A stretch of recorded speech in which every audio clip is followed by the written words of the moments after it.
নমস্কার, শিক্ষা কুটিরের আরও একটি নতুন আপডেটে তোমাদের স্বাগত জানাই। তোমরা দেখছো তোমাদের প্রিয় শিক্ষা কুটির, আর আমি চিন্ময় দাস। তো যে আপডেটটি নিয়ে চলে এসেছি, অলরেডি তোমরা সকলেই জানো যে 2014 টেট, সেই বিষয়টা নিয়ে অনেকই জলঘোলা চলছে এবং সেটা আমাদের কলকাতা হাইকোর্টেও একটি নয়, ডিভিশন বেঞ্চ, সিঙ্গেল বেঞ্চে এই মামলা চলছে। 2014 কি স্থিতিশীল অবস্থায় রয়েছে সেই বিষয়টা নিয়ে অনেকেই আমাকে প্রশ্ন করেছিলে। তো যদিও বিচারাধীন বিষয় নিয়ে বলার অবকাশ থাকে না বা আসে না, তো সেক্ষেত্রেও কিন্তু যেহেতু অনেকেই প্রশ্ন করেছো, সেই কারণে আজকের এই আপডেটটি। তো টেট সংক্রান্ত যে কোনো আপডেট পেতে তোমরা অবশ্যই শিক্ষা কুটিরের সঙ্গে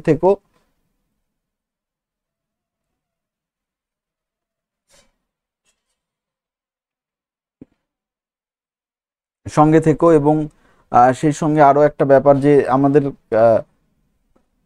যে বিষয়টা খুবই আলোড়ন সৃষ্টিকারী বর্তমানে,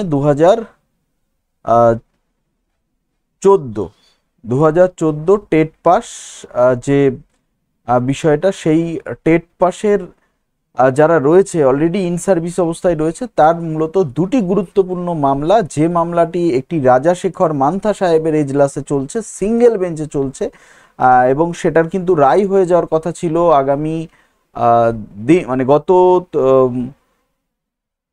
একদিন আগে, অর্থাৎ সোমবার দিন 30 তারিখ রায় হওয়ার কথা ছিল, কিন্তু সেটা কিন্তু 30 তারিখে হয়নি। তার অন্যতম প্রধান কারণ হচ্ছে 30 তারিখে না হওয়ার অন্যতম প্রধান কারণ মূলত সেদিনকে পিটিশনারদের আইনজীবী যারা ছিলেন, তারা নতুন করে পিটিশনার অন্তর্ভুক্তির জন্য আর্জি জানান এবং সেই বিষয়টাতে মাননীয় বিচারপতি রাজাশেখর মান্থা সাহেব অনুমতি দেন এবং নতুন করে আবার পিটিশনার ইনক্লুড করা হবে ওই মামলায়। এবং সেক্ষেত্রে সিবিআইও বেশ কিছু নথি এই দিনকে জমা করেছে বলে জানা যাচ্ছে, এবং সেক্ষেত্রে সিবিআই একটি ভুয়ো নোট ওয়েবসাইটের হদিশ দিয়েছে এবং সেই হদিশের সঙ্গে অনেকেই জড়িত রয়েছে বলেও এখনো পর্যন্ত সিবিআই সূত্রের খবর, এবং সিবিআই কিন্তু কোর্টে সেরকমই রিপোর্ট প্রদান করেছে।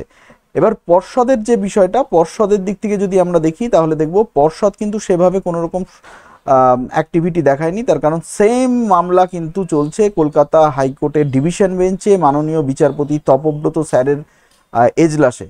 তো সেই ডিভিশন বেঞ্চে যে কেসটি চলছে সেটা কিন্তু সুপ্রিম কোর্ট ফেরত মামলা, এবং সেই মামলাটিও কিন্তু খুবই গুরুত্বপূর্ণ। আমরা এসএসসির মামলা দেখেছি, এসএসসিতে কিন্তু যে প্যানেল বাতিলের যে বিষয়টা রয়েছে, সেই মামলাটা কিন্তু সুপ্রিম ফেরত মামলা ছিল।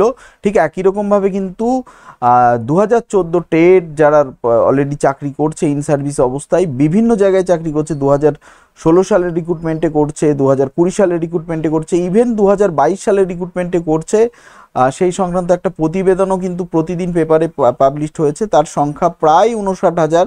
এই 59,000-এর ভবিষ্যৎ কিন্তু খুব একটা সুনিশ্চিত এখনো পর্যন্ত নয়। তার কারণ যা দেখা যাচ্ছে, যা বর্তমান পরিস্থিতি আসছে, তাহলে পরে 2014 যারাই পাশ করুক না কেন, তাদের টোটালটাই কিন্তু হয়তো বা সমস্যায় পড়তে পারে, এরকম কিন্তু আভাস কিন্তু চারিদিকে অলরেডি পাওয়া যাচ্ছে। এবং এক্ষেত্রে দুটো মামলা কিন্তু খুবই গুরুত্বপূর্ণ। একটা ডিভিশন বেঞ্চে যেটা সুপ্রিম ফেরত মামলা রয়েছে মাননীয় বিচারপতি তপব্রত স্যারের এজলাসে, এবং সেই সঙ্গে সঙ্গে যেটা রয়েছে তোমার আর যে মামলাটি রয়েছে সেটা হচ্ছে রাজাশেখর মান্থা সাহেবের এজলাসে। দুটি মামলায়, মানে অ্যাকচুয়ালি যেটা ডিভিশন বেঞ্চে চলছে সুপ্রিম ফেরত মামলা, এবং সেই সঙ্গে সঙ্গে আরও একটা যেটা রয়েছে তোমার ওই রাজাশেখর মান্থা সাহেবের এজলাসে সিঙ্গেল বেঞ্চের মামলা। তো টোটাল মামলাটাই কিন্তু অভিষেক নয়, ওটা হচ্ছে তোমার অভিজিৎ গাঙ্গুলির দেওয়া রায়। তো অভিজিৎ গাঙ্গুলির কোর্টের থেকেই কিন্তু রাজাশেখর মান্থা সাহেবের কোর্টে এসছে, এবং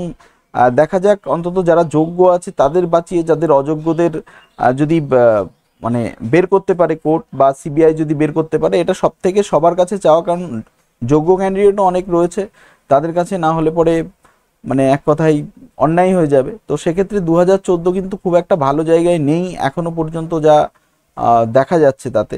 ঠিক আছে, তো দেখতে থাকো, শুনতে থাকো, এই সংক্রান্ত সমস্ত আপডেট নিয়ে আসবো তোমাদের সামনে। তো ভালো থেকো, ধন্যবাদ।